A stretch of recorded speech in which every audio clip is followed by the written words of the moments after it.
Michel Raskin débute au théâtre comme assistant de Roger Planchon pour Par-dessus bord de Michel Vinavet. Tartuffe de Molière, Le Cochon Noir et Gilles de Ré de Roger Planchon.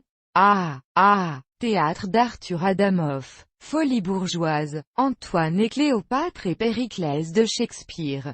De 1982 à 1986. Il travaille avec Gildas Bourdet et l'équipe des comédiens de la Salamandre à Lille. Il joue dans Les bas-fonds de Maxime Gorky, Une station-service et Les crachats de la lune de Gildas Bourdet. Casimir et Caroline Diodion von Orvas. Mise en scène d'Hans Peter Klaus. Cacodémon roi de Bernard Chartreux. Mise en scène d'Alain Milianti. Il réalise sa première mise en scène en 1984 avec Max Guericke ou Pareil au même de Manfred Karge. Puis il met en scène des textes d'auteurs aussi divers que Jean-Paul Sartre, Joël Joanneau ou Eugène Labiche.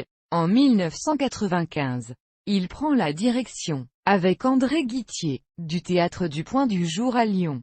Il y réalise de nombreuses mises en scène dont, en 1998, Théâtre d'Olivier Py, repris l'année suivante au Festival d'Avignon. Il fait jouer dans la plupart de ses créations sa comédienne fétiche Marie-Ève Guittier. Il poursuit en parallèle sa carrière d'acteur de théâtre, notamment pour Gwenaël Morin, mais fait aussi quelques apparitions au cinéma et à la télévision.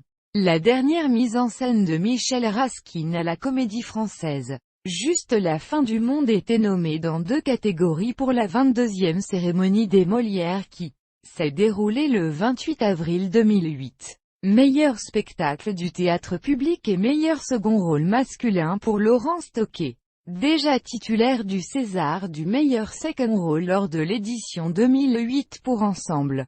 C'est tout. Juste la fin du monde a remporté le Molière du théâtre public.